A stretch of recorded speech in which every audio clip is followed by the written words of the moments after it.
Hi everyone. इस video में हम दो बहुत इंपॉर्टेंट टर्म्स जो अपने केमिस्ट्री के है ना उनका मीनिंग और जो उनका डिफरेंस है और आपस में क्या रिलेशन है क्लियर करेंगे। वो कौन है? वो है इलेक्ट्रॉन गेन एंथैल्पी और इलेक्ट्रॉन एफिनिटी। ठीक है, ये जो दो टर्म्स हैं ये बहुत सारे बच्चों के लिए बहुत बड़ा सरदर्द है। आज के बाद नहीं होगा, इस वीडियो को आप पूरा देखो और इसको पूरा क्लियर करो। ठीक है, पहले चलते हैं इनके सिंबल्स की तरफ। सिंबल्स क्या है? इलेक्ट्रॉन गेन एंथैल्पी का सिंबल आप बुक्स में फाइंड करोगे कैसे लिखा होता है।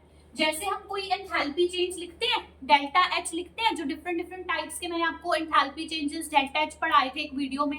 वो वीडियो मैं यहाँ पे ऊपर आपको ब्लिंक करवा दूंगी, आप उस पर क्लिक करके उसको देख सकते हो अगर आपको डेल्टा एच जानना है। ठीक है, ये क्या है? डेल्टा ईजीएच। तो इसके बारे में जो ई और जी लिखा है बेटा, ये है इलेक्ट्रॉन गेन। ई जी का मतलब है यहाँ इलेक्ट्रॉन गेन, तभी इसका नाम है डेल्टा ईजीएच का इलेक्ट्रॉन गेन एंथैल्पी। ठीक है, दूसरा टर्म जो है इलेक्ट्रॉन एफिनिटी, इसे आप शॉर्ट में ईए करके लिख देते हो। और एनसीईआरटी में आप देखोगे कि कई जगहों पे कुछ रिलेशंस में ऐसे ए ई करके भी लिखा हुआ है, that also stands for electron affinity. ठीक है, ये हो गए इनके सिंबल्स। मीनिंग समझो बेटा, ये जो दो चीजें, जो दो पैरामीटर्स है ना आपके, इलेक्ट्रॉन गेन एंथैल्पी और इलेक्ट्रॉन एफिनिटी, ये बेटा एक सेम प्रोसेस को देखने के दो नजरिए हैं, दो अलग अलग नजरिए हैं उसी चीज को देखने के, समझने के। मैं क्या कह रही हूं, इसको ऐसे समझो। आप ये पढ़ते हो न्यूट्रल आइसोलेटेड गैसियस एटम लेना है, इसका मतलब क्या है? किसी भी एलिमेंट का आपको एक सिंगल एटम उठाना है गैसियस स्टेट में। ठीक है, मान लो मैंने ऑक्सीजन का एक एटम ले लिया, ओ गैस मतलब ऑक्सीजन का एक एटम गैसियस स्टेट में। करना क्या है? करना ये है कि बाहर से एक इलेक्ट्रॉन ला के इसमें ऐड कर देना है। मान लो मैंने ऑक्सीजन का एटम ड्रॉ किया है, ठीक है, बाहर से हम एक इलेक्ट्रॉन लाएंगे और इसमें ऐड कर देंगे। ठीक है, बस इतना सा प्रोसेस है। तो इसको आप कैसे रिएक्शन की फॉर्म में लिख सकते हो? आप लिख सकते हो O gas plus electron gives O minus gas. O minus क्यों? क्योंकि एटम में इलेक्ट्रॉन ऐड हुआ तो उसका एनायन बन जाएगा, उस पे नेगेटिव चार्ज आ जाएगा, राइट। सो O से O माइनस बन गया, दोनों ही गैसियस स्टेट में है। तो इस तरह से इसको रिएक्शन की फॉर्म में आप लिख सकते हो इसी प्रोसेस को। ठीक है, यही करना है। अब ये जो प्रोसेस है जो हो रहा है बेटा, इसके दौरान जो चेंजेस आ रहे हैं हम इसको ना कैसे स्टडी कर सकते हैं? इसी चीज को दो नजरिए से। क्या? पहली चीज मैं ये देख सकती हूँ कि इस प्रोसेस के दौरान एंथैल्पी चेंज कितना आया, यानी इस रिएक्शन को अगर मैं ऐसे लिखूं तो इसका डेल्टा एच वैल्यू क्या है। ठीक है, डेल्टा एच मैंने कैसे आपको सिखाया था, किसी भी रिएक्शन का, किसी भी प्रोसेस का आपको डेल्टा एच फाइंड करना है तो कैसे करते हो? डेल्टा एच प्रोडक्ट्स का माइनस डेल्टा एच रिएक्टेंट्स का, राइट। तो जैसे यहाँ पर मैं फाइंड कर रही हूँ डेल्टा एच, अभी सपोज मैं डेल्टा ईजीएच लिख दिया है, तो मेरा प्रोडक्ट कौन है? मेरा प्रोडक्ट है ये एनायन। ठीक है, रिएक्टेंट कौन है? ये एटम। तो मैं लिख सकती हूँ delta H anion minus delta H atom करूंगी तो इस प्रोसेस का डेल्टा एच निकल के आ जाएगा किसी भी टेम्परेचर T के ऊपर। ठीक है, इतना समझ आ रहा है? तो ये जो एंथैल्पी चेंज आया है, यानी हीट कंटेंट में क्या चेंजेस हुए, इस इलेक्ट्रॉन को जब एटम में ऐड किया, एनायन बनाया इस प्रोसेस में, वही है इलेक्ट्रॉन गेन एंथैल्पी। क्योंकि प्रोसेस क्या है? इलेक्ट्रॉन गेन का है ना। इलेक्ट्रॉन गेन का प्रोसेस हुआ, कितना एंथैल्पी चेंज आया, इसकी वैल्यू बेटा निकल के आती है। फॉर एग्जांपल यहाँ पे मैंने लिखी है -141 किलो जूल पर मोल, ये वैल्यू निकल के आती है इस प्रोसेस के लिए। तो यहाँ पे सबसे पहले समझने वाली बात है, ये जो माइनस आया है, नेगेटिव आई है, डेल्टा एच नेगेटिव आई है, यानी कि ये एक एक्सोथर्मिक प्रोसेस है। इसके दौरान एनर्जी जो है वो रिलीज हुई है। क्यों हुई है पहले उसको समझो। वो इसलिए हुई है क्योंकि जब भी इलेक्ट्रॉन बाहर से आया तो ये जो न्यूक्लियस था उस पे था पॉजिटिव चार्ज, इलेक्ट्रॉन पे था नेगेटिव चार्ज। न्यूक्लियस ने इस इलेक्ट्रॉन को अपनी तरफ खींचा है, अट्रैक्शंस की हैं, उन अट्रैक्शंस की वजह से एनर्जी जो है वो रिलीज हुई।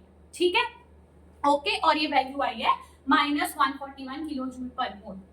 अब इसी प्रोसेस को देखने का एक दूसरा नजरिया है, वही है इलेक्ट्रॉन एफिनिटी।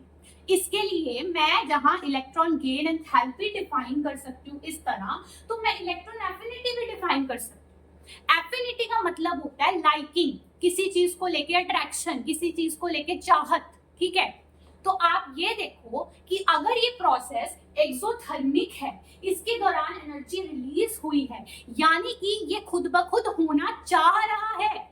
हमें इसको बाहर से एनर्जी देके करवाना नहीं पड़ा है, ये खुद ब खुद होना चाह रहा है। दैट मीन्स जो ऑक्सीजन का एटम है, जो ऑक्सीजन का एटम है वो इलेक्ट्रॉन को गेन करना चाह रहा है। वर्ड आ रहा है चाह रहा है, मतलब ये जो ऑक्सीजन एटम है ये इलेक्ट्रॉन को पसंद करता है, लाइक करता है, उसको अपनी तरफ अट्रैक्ट करता है। वो चाहता है कि उसमें इलेक्ट्रॉन ऐड हो और उसका एनायन बने। तो इट मीन्स कि उसकी जो एफिनिटी है इलेक्ट्रॉन के प्रति वो क्या है, positive. There is some electron affinity, there is some liking of oxygen atom towards electron, right. So इसी को बोलते हैं इलेक्ट्रॉन एफिनिटी। भाई इलेक्ट्रॉन के प्रति उस एटम की कितनी चाहत है, लाइकिंग है, वो उसको लेना चाहता है या नहीं। तो बेटा जो एटम्स इलेक्ट्रॉन को बाहर, एडिशनल इलेक्ट्रॉन को लेना चाहते हैं, एक्सेप्ट करना चाहते हैं, उसको गेन करना चाहते हैं, उनकी इलेक्ट्रॉन एफिनिटी क्या होती है, पॉजिटिव। उनकी इलेक्ट्रॉन एफिनिटी होती है पॉजिटिव, ठीक है। सो मैं ये कह सकती हूं कि अगर इस प्रोसेस की इलेक्ट्रॉन गेन एंथैल्पी नेगेटिव है, दैट मींस कि उसमें एनर्जी रिलीज हुई एक्सोथर्मिक, जैसे मैंने अभी आपको बताया, तो उस एटम की एक चाहत है, लाइकिंग है इलेक्ट्रॉन लेने की, तो उसकी इलेक्ट्रॉन एफिनिटी जो है EA जो है वो पॉजिटिव होगी। तो इसी सेम वैल्यू को मैं ऐसे लिख दूंगी +141 किलो जूल पर मोल। तो ये मेरी बन जाएगी इसी प्रोसेस की इलेक्ट्रॉन एफिनिटी। तो ये है मेरे दो नजरिए, अलग अलग नजरिया है सेम चीज को देखने का। अगर मैं उस प्रोसेस के दौरान एंथैल्पी चेंज मेजर कर रही हूँ, जो इस केस में नेगेटिव आया, अट्रैक्शन से एनर्जी रिलीज हुई, तो इसीलिए ये वैल्यू आ गया -141। अगर मैं इस प्रोसेस की टेंडेंसी देख रही हूँ, होने की टेंडेंसी, ऑक्सीजन की इलेक्ट्रॉन के प्रति एफिनिटी, ये बताता है कि इसकी होने की टेंडेंसी है कि नहीं। अगर उसकी होने की खुद ब खुद टेंडेंसी है, यानी एटम इलेक्ट्रॉन को अट्रैक्ट कर रहा है, उसको चाहता है, एफिनिटी है, तो क्या होगा, इलेक्ट्रॉन एफिनिटी आपकी पॉजिटिव आएगी और इलेक्ट्रॉन गेन एंथैल्पी नेगेटिव आएगी। तो बेसिकली दोनों जो है दो अलग नजरिए हैं सेम प्रोसेस को देखने के लिए, और दोनों के ऑपोजिट साइंस हैं, ऑपोजिट साइंस हैं, ठीक है। दैट इज द थिंग, दो ऑपोजिट साइंस आते हैं क्योंकि वो दो अलग तरीके हैं सेम चीज को देखने के, ठीक है। अब इधर देखो, यहाँ पे मैंने इसके आगे चलूं फर्दर, मतलब O- तो बन गया, अब उसमें फर्दर एक और इलेक्ट्रॉन ऐड करना है। O- एनायन जो है इन द गैसियस स्टेट, उसमें एक और इलेक्ट्रॉन ऐड करेंगे तो O2- बन जाएगा, O2- गैसियस आयन बन जाएगा। इस प्रोसेस को देखो, यहां से पिक्चर और क्लियर होगी। इस प्रोसेस में आप देखो कि जो पहले से एग्जिस्टिंग स्पीशीज है, मान लो वो पहले से जो एग्जिस्टिंग स्पीशीज है इस केस में वो ये negative anion, already negatively charged ion है, और उस नेगेटिवली चार्ज्ड आयन में बाहर से इलेक्ट्रॉन आ रहा है और ऐड होने की, घुसने की कोशिश कर रहा है, लेकिन इलेक्ट्रॉन पे नेगेटिव चार्ज, आयन पे नेगेटिव चार्ज, तो ये जो है आपस में करते हैं रिपल्शंस। ये जो O- है बेटा, इस केस में डिफरेंस देखो, ये O जो था ये इलेक्ट्रॉन को लेना चाह रहा था, राइट, बट ये जो O- है ये इलेक्ट्रॉन को नहीं लेना चाह रहा, बोलता मत दो मुझे, राइट। एक रिपल्शंस हो रही है वहां पे। तो वहां पर अगर मुझे इस इलेक्ट्रॉन को इस एनायन के अंदर ऐड करना है, मुझे उसको जबरदस्ती वहां पर ऐड करना पड़ेगा, उसको धक्का देके वहां घुसाना पड़ेगा, तो वहां मुझे एनर्जी चाहिए होगी, रिक्वायर्ड होगी, राइट। तो उस प्रोसेस में एनर्जी रिक्वायर्ड है, it is an endothermic process. O- से O2- जब बनता है, और बेटा इसी प्रकार किसी भी एनायन का जब और एक इलेक्ट्रॉन हम ऐड करते हैं किसी भी एनायन में, मान लो है ना, ये O- है, मान लो यहाँ पे S- है, उसमें एक इलेक्ट्रॉन ऐड करके मैं S2- बनाना चाह रही हूँ, ठीक है। P- में इलेक्ट्रॉन ऐड करके P2-, कोई भी एलिमेंट का बेटा एनायन है उसमें इलेक्ट्रॉन ऐड करना चाह रहे हैं जब भी हम, तो वो प्रोसेस एंडोथर्मिक होगा। रिपल्शंस के कारण वहां एनर्जी हमें सप्लाई करनी पड़ेगी, देनी पड़ेगी उसको होने के लिए। तो उस प्रोसेस की जो डेल्टा H है उस प्रोसेस की जो इलेक्ट्रॉन गेन एंथैल्पी है यानी कि डेल्टा EGH वो क्या निकल के आएगी, हमेशा पॉजिटिव एंडोथर्मिक प्रोसेस के लिए। तो ये यहाँ पे मैंने वैल्यू लिखी है प्लस 780 किलो जूल पर मोल निकल के आ रही है, पॉजिटिव वैल्यू, राइट। तो ये इसकी इलेक्ट्रॉन गेन एंथैल्पी है इस प्रोसेस के लिए, ठीक है। अब क्योंकि हम सेम एलिमेंट की बात कर रहे थे तो इसलिए मैंने यहाँ 1 और 2 लिखा है, यानी the first electron gain enthalpy जब O से O माइनस बना and the second electron gain enthalpy जब O माइनस से O2 माइनस बना, ये उनकी वैल्यूज हैं, ठीक है। ये नेगेटिव थी बट ये पॉजिटिव है, यही बात मैंने अभी आपको समझाई है, ठीक है। इससे मुझे क्या पता लगता है, इससे मुझे पता लगता है कि यहाँ पे O एटम की इलेक्ट्रॉन को गेन करने की टेंडेंसी थी, एफिनिटी थी, तो इलेक्ट्रॉन एफिनिटी जो थी वो पॉजिटिव आई, राइट। लेकिन यहाँ अभी देखा हमने O माइनस की इलेक्ट्रॉन को गेन करने के प्रति कोई ऐसा उसका विचार नहीं है कि मुझे O इलेक्ट्रॉन गेन करना है, हम जबरदस्ती कर रहे हैं उसके साथ। तो उसकी यानी O माइनस की बेटा इलेक्ट्रॉन के प्रति कोई एफिनिटी नहीं है, मतलब एक तरह से वो उसको लाइक नहीं करता है। तो इस केस में मैं ये कह सकती हूँ कि O माइनस की जो इलेक्ट्रॉन एफिनिटी है वो नेगेटिव है ना। इलेक्ट्रॉन एफिनिटी को आप एक तरह से टेस्ट की तरह समझो, टेस्ट की तरह समझो। अगर ये टेस्ट पॉजिटिव आता है तो उस प्रोसेस में जो स्पीशीज है वो इलेक्ट्रॉन को गेन करना चाहती है, ठीक है।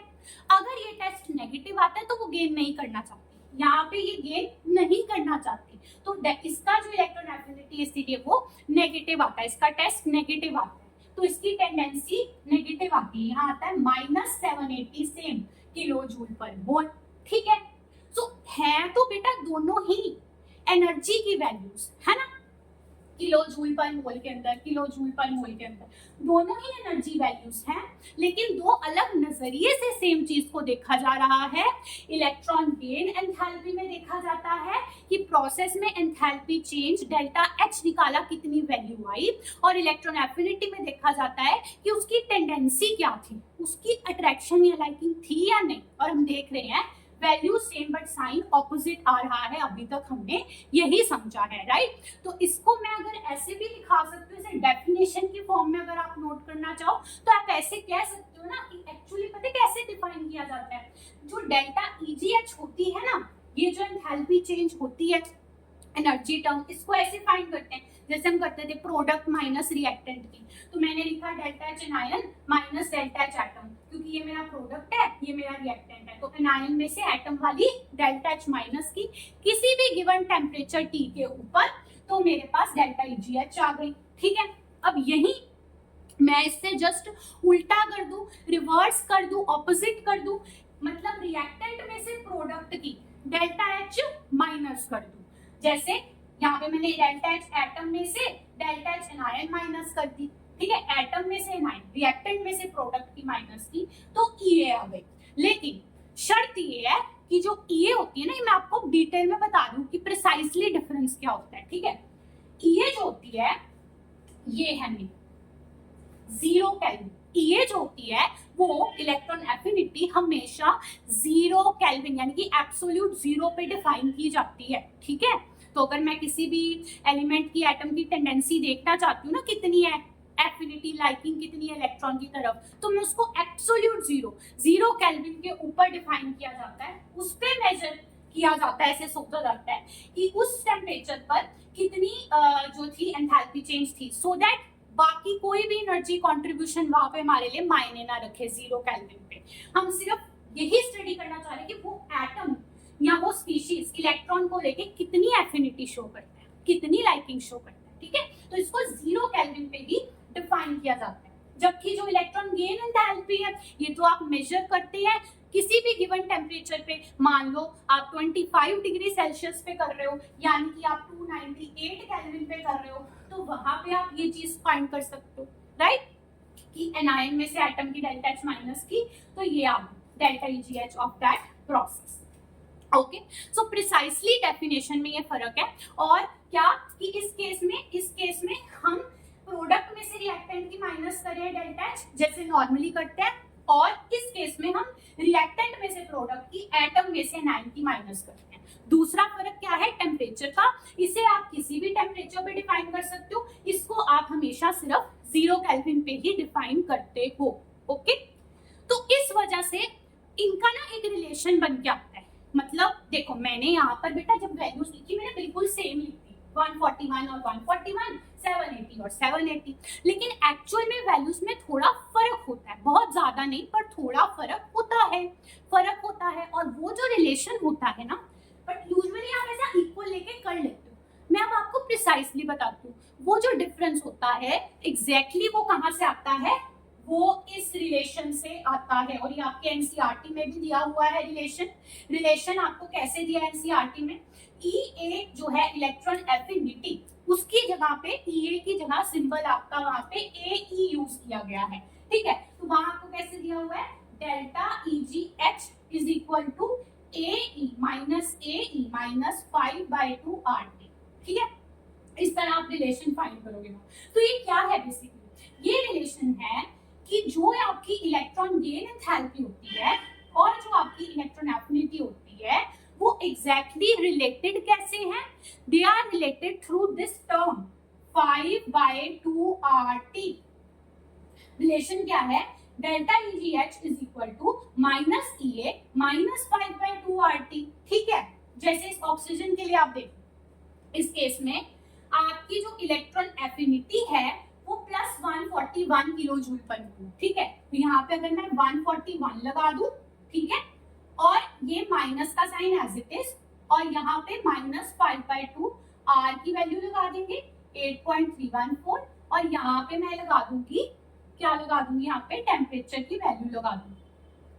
मान लो मैं इसको 298 केल्विन पे कैलकुलेट करना चाहती हूँ, तो यहाँ पे 298 कर दिया, और ये 141 को किलो जूल पर मोल से जूल पर मोल में भी कन्वर्ट करेंगे, उसके लिए इसको इनटू 1000 कर देंगे। ठीक है, ऐसे कर देंगे, जैसे माइनस 141 इंटू 1000, तो ये जूल पर मोल में हो गया।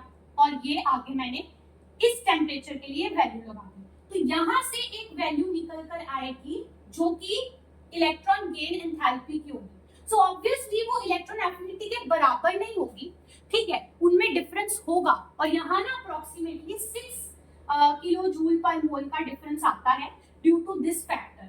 ठीक है, that is there, the temperature correction factor is there, क्योंकि इनमें डेफिनेशन में डिफरेंस है।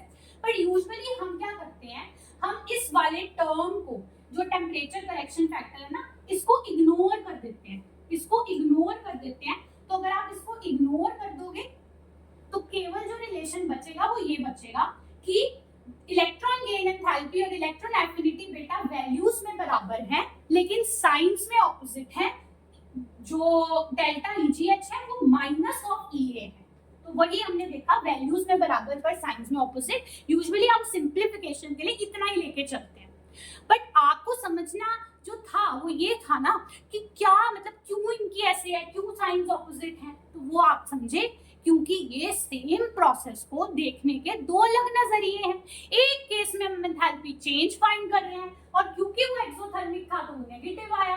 एक केस में हमने उसकी एफिनिटी देखी है, लाइकिंग देखी है, और वो क्या आई, पॉजिटिव।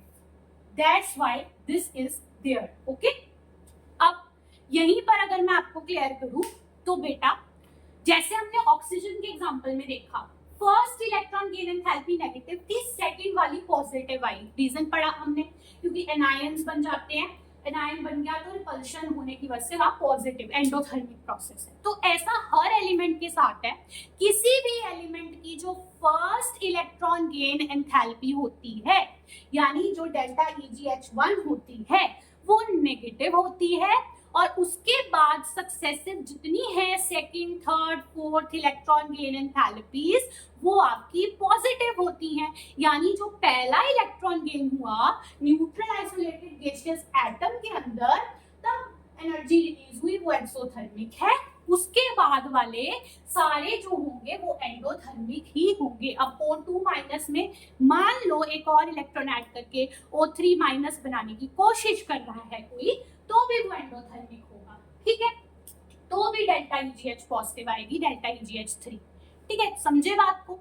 और इलेक्ट्रॉन एफिनिटी की मैं बात करूं तो उसी प्रकार जो इलेक्ट्रॉन एफिनिटी होती है, फर्स्ट इलेक्ट्रॉन एफिनिटी, वो सभी एलिमेंट्स के लिए क्या होगी, पॉजिटिव। ठीक है, वो न्यूट्रल एटम है, वो इलेक्ट्रॉन गेन करने की टेंडेंसी रखेगा इस न्यूक्लियस की अट्रैक्शंस की वजह से जो वहां डोमिनेट कर रही है। और सक्सेसिव सारी जो इलेक्ट्रॉन एफिनिटीज होती हैं EA2, जैसे इस केस में आप देखो नेगेटिव आई है, 3 4 कोई भी, वो नेगेटिव आएंगी। ओके, यानी एक बार अगर एटम का एनायन बन गया ना, भले O माइनस S माइनस हो, कोई भी, एक बार बेटा बात को समझो, एटम का एनायन बन गया तो उसकी एफिनिटी जो है, उसकी टेंडेंसी जो है, लाइकिंग जो है इलेक्ट्रॉन के प्रति, वो इतनी नहीं रहती, राइट, रिपल्शंस की वजह से। तो इसीलिए इलेक्ट्रॉन एफिनिटी जो टेस्ट मैंने कहा था वहां नेगेटिव आता है, सभी नेगेटिव इलेक्ट्रॉन एफिनिटी शो करते हैं। ओके, अब ये जो हमने अभी बोला पढ़ा, इसी में एक्सेप्शन है, एक्सेप्शन है कुछ चुनिंदा एलिमेंट्स की। वो देखो यहाँ पर मैंने लिखे हैं, बेरिलियम, मैग्नीशियम, नाइट्रोजन और नोबल गैसेस।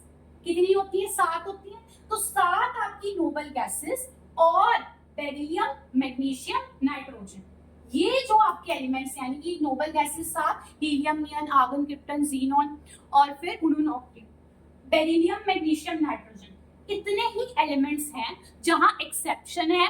एक्सेप्शन क्या है, अभी हमने जो स्टेटमेंट बोली उसके अकॉर्डिंग क्या था कि सारे जो एलिमेंट्स हैं उनकी जो इलेक्ट्रॉन एफिनिटी, जो मैं फर्स्ट की बात करूं तो सभी की इलेक्ट्रॉन एफिनिटी पॉजिटिव है। वो तो अट्रैक्ट कर रहे हैं, कह रहे हैं हाँ दे दो मुझे इलेक्ट्रॉन। अगर हम उनका न्यूट्रल एटम लेते हैं तो सारे कह रहे हैं हाँ हमें दे दो इलेक्ट्रॉन, हम लेना चाहते हैं, उनकी इलेक्ट्रॉन एफिनिटी पॉजिटिव है।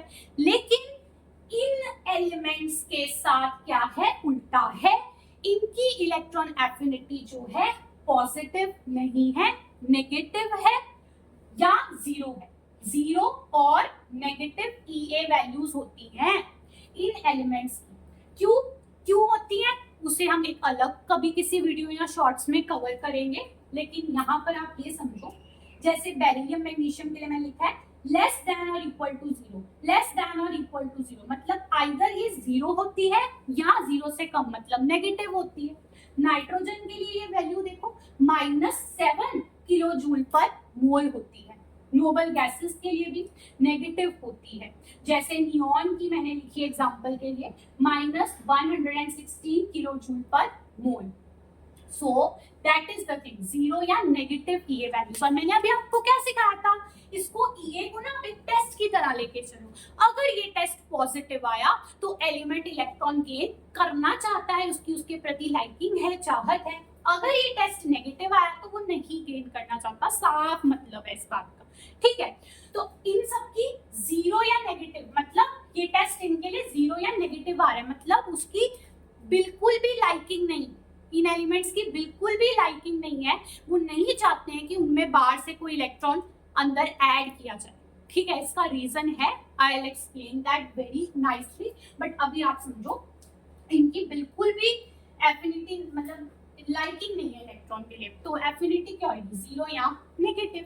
ठीक है, यहाँ मैंने लिखा एनायंस, वो इसलिए ताकि आपको याद रहे, एक बार किसी भी एटम का एनायन बन गया जैसे कि ये, तो रिपल्शंस के कारण वहां पर भी इलेक्ट्रॉन एफिनिटी जो है वो नेगेटिव आती है, नेगेटिव EA होती है, no tendency to gain the electron. Okay, that is the thing about electron gain enthalpy and electron affinity. Okay, main जो डिफरेंस है वो यही इनकी डेफिनेशन में लाई करता है कि एक जो है टर्म इलेक्ट्रॉन गेन एंथैल्पी, उसमें हम जैसे नॉर्मल एंथैल्पी चेंज फाइंड करते हैं, डेल्टा H फाइंड करते हैं किसी भी रिएक्शन का, प्रोसेस का, उसी तरह कर रहे हैं प्रोडक्ट माइनस रिएक्टेंट की डेल्टा H, जैसे या delta H minus delta H atom.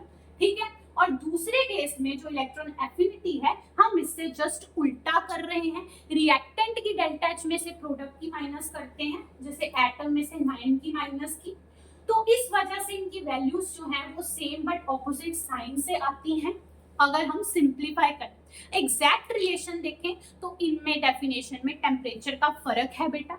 इसको आप किसी भी टेम्परेचर पे डिफाइन कर सकते हो, पर इसको सिर्फ 0 केल्विन पे। इसीलिए वो रिलेशन है जो मैंने आपको बताया -5/2 RT टर्म के साथ, करेक्शन फैक्टर के साथ, उससे इनकी वैल्यूज थोड़ी डिफरेंट आती हैं। लेकिन मेन मुद्दे की बात थी उसकी फील लेना, टॉपिक की जो फील है वो यही है, इसी में लाई करती है कि सेम प्रोसेस को देखने के दो अलग नजरिए। अगर कोई बंदा आकर इस प्रोसेस की एंथैल्पी चेंज की बात करता है तो क्योंकि यहाँ पे एनर्जी रिलीज हुई एक्सोथर्मिक है तो ये नेगेटिव आ रहा है, ठीक है। और दूसरा कोई बंदा है वो इस तरह से देखना चाहता है इस प्रोसेस को, वो ये नहीं देखना चाहता, वो ये देखना चाहता है कि उस एटम की लाइकिंग कितनी थी उस इलेक्ट्रॉन को गेन करने की। तो फिर हम बात करते हैं इलेक्ट्रॉन एफिनिटी की। भी इस प्रोसेस की इलेक्ट्रॉन एफिनिटी +141 किलो जूल पर मोल थी। इतनी, ये मेजर किसका है, ये है इलेक्ट्रॉन एफिनिटी, ये है +141 किलो जूल पर मोल जो वैल्यू आई है, ये है measure of the tendency of oxygen atom to gain electron. So उसकी लाइकिंग, उसकी टेंडेंसी कितनी है इलेक्ट्रॉन गेन करने की, उसका मेजर है इलेक्ट्रॉन एफिनिटी, ठीक है। तो इसीलिए ये पॉजिटिव में है। और जो एंथैल्पी चेंज आया है इलेक्ट्रॉन गेन एंथैल्पी के नाम से डेल्टा EGH, वो negative. That's the difference. I hope आपको क्लियर हुआ हो। बट अगर कहीं पर भी आपको किसी भी चीज में कोई भी और डाउट है, कोई भी और कंफ्यूजन है related two electron gain enthalpy, electron affinity, तो आप नीचे जो डाउट्स हैं अपने कमेंट सेक्शन का यूज करो। कमेंट सेक्शन में आप पूछ सकते हो, ओके, और उसे क्लियर करो, कोई डाउट माइंड में रहना नहीं चाहिए, okay. So all the best to every student, thank you.